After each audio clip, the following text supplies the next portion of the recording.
Has Jeff Skinner found his game ahead of the upcoming break for the Four Nations face-off? Hey everyone, welcome into Oil Spills. This episode brought to you by Milani Plumbing and Heating, Edmonton's first choice when it comes to plumbing and heating. Rob Wong, joined alongside by Edmonton Journal Oilers writer Gerry Moddejonge. And Gerry, at numerous times this year, I think fans were kind of out on Jeff Skinner, who was one of the big offseason acquisitions. A lot was expected of him, of course. Hasn't fully lived up to the expectations by any means, but this recent stretch here, he's got 3 goals in his last 5 games. Do you think he has maybe found something here?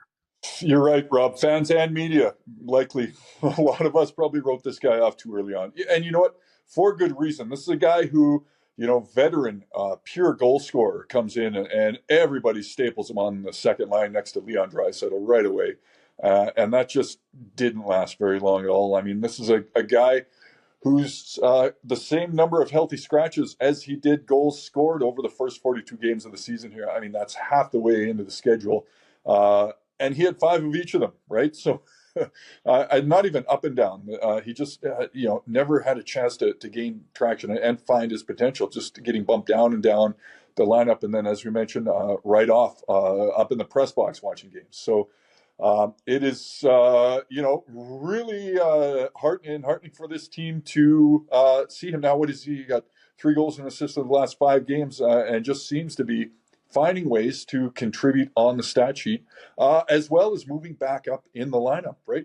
A big one last night, obviously, in Chicago, and they just need every bit of them that they can. At the same time, we saw Vasily Podkolzin get bumped down a little bit. So, you know what, Rob, dog days of the NHL season here, we're over the halfway, actually approaching the I believe when they face Colorado at home here on Saturday, that will be the 2/3 mark of the season. So certainly up and down, and it's hard to find that consistency the entire time. I mean, not everybody is Connor McDavid and Leon Draisaitl, who seem to do it the entire way through and then crank it up for the playoffs. So certainly this is great to see Jeff Skinner. I'm sure the club is thrilled with a little more productivity. And it seems that he's had to find ways to do it when he doesn't have the puck, right? And he's not used to that throughout